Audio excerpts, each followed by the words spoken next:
Talking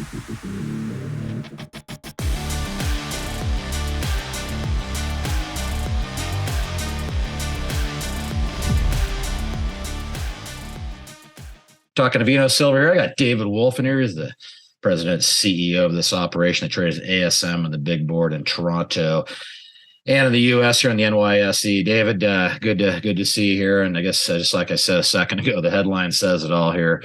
Best drill intercept in company history. So, yeah, I guess explain this one. I know how many meters we're working on. So, yeah, get through what's important here. But sure. Kudos. Thanks. Thrilled to be here. Thanks, Rob. Yeah, we've been drilling for the last couple of years, and we've really been focusing now below the current mine workings. It's never been drilled before in the 50-year history of the company, believe it or not. But the mine itself is very robust, so there wasn't really a need to do that before. But since we acquired La Preciosa last year, we're now rethinking the whole district, and should we be thinking of a much larger operation in the future?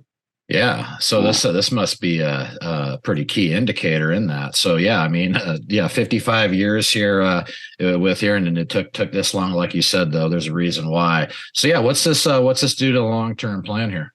Well, we're still learning. We've been working with two world-renowned structural geologists to try to understand the structural controls, because that's what dictates where the minerals go and the solutions when they came up millions of years ago. And there were multiple pulses over millions of years. So we're blessed to have this property that have veins that are millions of years apart, carrying precious metals and copper and some lead and zinc. So it's a great project. Last year, we acquired La Preciosa, so we control the district, and we're trying to understand the plumbing system of the whole area and look at it from get back and look at it from a district play and see if there's ways we could look at building a bigger operation. Now, we do have a 5-year plan to basically triple our output, but maybe that's conservative. So we're doing exploration, and we've got some help from some engineers. And so we just want to be sure that our growth strategy is what it should be. And so there was areas of the property that weren't drilled. So we have to go after them to understand them. Yeah, so let's talk to investors here. We can always use new friends here. So yeah, what do we have here, David? We have an operation here that's producing, and now you've given this blue sky element now to I guess longevity with the mine here. So yeah, carve out a message here for someone looking to park their money somewhere it's got some safety, but also got some upside. Well, the safety is we've been there a long time. We have 100% Mexican labor force right up to our chief operating officer. So that makes for good morale. We're in a centralized area, which is safe. It's in rolling farmland.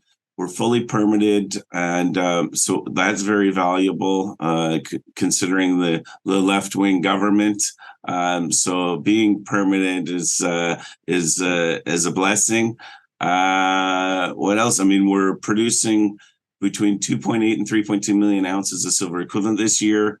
Our recent quarters show high operating costs, but there were some inflation issues. There were some parts issues and going through mine sequencing with low grade. But now we're back on track, and we see that our costs should be in line with our expectations, below 20 all-in sustaining this year. Maybe around 18. We're hoping. It really depends on the grade we put through the mill for the rest of the year. And so we're de-risked in that sense. We've got high leverage to silver, 368 million ounces of silver equivalent. So one of the largest silver resource, 60% of that is silver. And so pure silver play, good leverage to silver, with cash flow. So we have the ability to pay for our growth. So it's exciting. Listed on New York and Toronto big boards. liquid stock on New York. It's an attractive investment. It's down right now with the rest of the pack, but we've got a path forward, which we call a clear path to transformational growth. And that's by integrating La Preciosa and our oxide tailings project. We're currently doing a pre-feasibility study on reprocessing the old tailings, because when we open pit mined, we were mining near surface material that was oxidized, and that didn't recover well back then under flotation methods. So now with heap leaching, we're looking at either heap leaching or dynamic leaching in large tanks. So those are the three main assets of the company that are going to drive our growth going forward. And then another 2,100 or 700 meters, I guess, out of 8,000, you're reporting that? Yeah, we've got drill turn. We've got a few drills, but a couple of them are in for servicing. We own them, so we're able to drill in a cost-effective manner. And so we're continuing to drill right now, drilling below at depth, trying to understand the geology. We've been modeling near porphyry style type deposit, but the jury's out. Is it near porphyry, brecciated pipe, VMS, skarn? These experts we have are trying to figure it out, because the down dip extension from the surface is like almost 1,000 meters. So it's really unique, this deposit.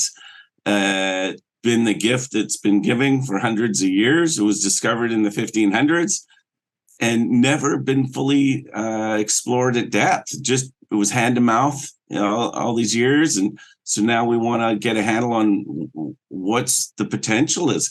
And this high grade intercept was a surprise for all of us, because we thought, like porphyries, they tend to go more into like base metal type mines as you go deeper, because it was getting richer in copper. You saw on the table, there was one assay, 15% copper, but then there's kilogram hit of silver and high gold. So this is very unique, very exciting. And we don't know for sure. We're trying to figure it out. And the only way is through drilling. Yeah. Well, it sounds like a lot to pay attention to. And hopefully silver gets its act together. But it sounds like you're still plenty of room there to make money. So, and even on the rest of the property, there's been small mines near the surface. Is it all part of one giant feeder system? We don't know. We don't know, and the potential's there. And we brought in those two structural geologists, world renowned. One was ex-Newmont guy, so they look at projects in the eyes of a major. We would have had like blinders on looking at juniors. What can we afford? They're taking a step back and looking at the whole district and saying, here's what could be. And so it's fascinating for us, because no one's ever done that. Well, we'll look forward to paying attention here as you hunt this hidden treasure here in Mexico. So David Wolfin, the president and CEO, Avino Silver. It's ASM Big Board Toronto, ASM New York Stock Exchange. David, appreciate that update, and I'll look forward to checking back in as you have some more numbers for us. Thank you very much.